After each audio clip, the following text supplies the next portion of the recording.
The U.S. Census Bureau officially started counting the population for the 2020 census at a remote Alaskan village last week. But it won't be until mid-March until the rest of the country receives the official Census Bureau mail detailing just how to respond to the 2020 census. However, there is another form sent by the Bureau that some people are now questioning. WATE 6 on your side consumer reporter Don Dare talked with an East Tennessee man who says he does not like the questions he's being asked to fill out. He certainly doesn't. He says the questions are too personal, very intrusive, which you'll hear in a moment.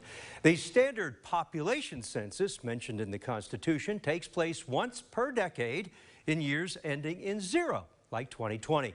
However, every year, the Census Bureau also runs the American Community Survey, which the Bureau describes as a mandatory ongoing statistical report. Well, some of the questions in that survey really annoy people. In Knoxville, Larry Kahn is not happy with the survey he received from the Census Bureau last month. He started filling out the American Community Survey, then stopped. It's asking all kinds of questions that I don't think are right. They want to know how much I'd sell my house for. They want to know how many times I was married. They want to know my ancestry. Over here was the cost of electricity, the cost of water. Why do you have these marked red? Because they concern me. And if I put a star by it, it's really concerned me. Last year, Ron Arthurs received the same survey as Larry and raised similar questions. They want to know where I went to school, how many grandkids I got. They're asking too much on the housing. They want to know how many bedrooms are in the house, how many bathrooms you have. I do not want to give this kind of information out. It is too much. It was 11 years ago when Carol King called 6 on Your Side with some of the same concerns as Ron and Larry. They felt the survey was too intrusive. Carol had reservations after printing her name. I started filling it out.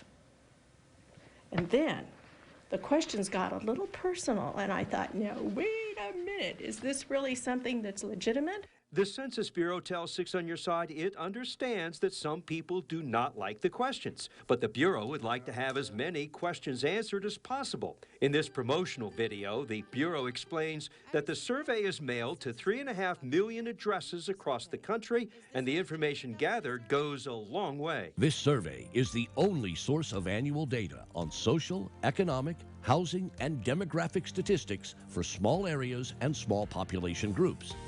The statistics help determine how more than $675 billion of federal funding is spent on infrastructure and services, from highways to schools to hospitals. Asking about income. The Census Bureau assures those sent the American Community Survey that all of the information collected is confidential and is not shared with any other U.S. government agency. The Census Bureau has sent Larry several reminders to complete the survey. He still doesn't like the questions, but says he will send it off. Now, some people in East Tennessee may be sent both the American Community Survey, the ACS, and the 2020 census. The Bureau says if your household was selected for the American Community Survey, you must complete it in addition to the 2020 census. The government says the ACS includes questions that will not be asked on the 2020 census, and the two serve very different purposes. And Lori and Bo, about 15 years ago, I was one of those randomly selected 3.5 million people who also received the American Community Survey. My wife and I felt exactly like Larry, Ron, and Carol. Yeah, I can see how some of those questions, you know, because we're so concerned about identity theft and things these days. The key to remember, though, is it's not a scam. Right, That's it is the real thing. Yeah. And your information is not shared with any other government agency. All right, just be ready for it. Yeah. Thank you, Don. Thank you. Hey, if you have a consumer question for Don, send him an email at ddare@wat.com. You can also call a 6 on Your Side hotline number at 865-633-5974.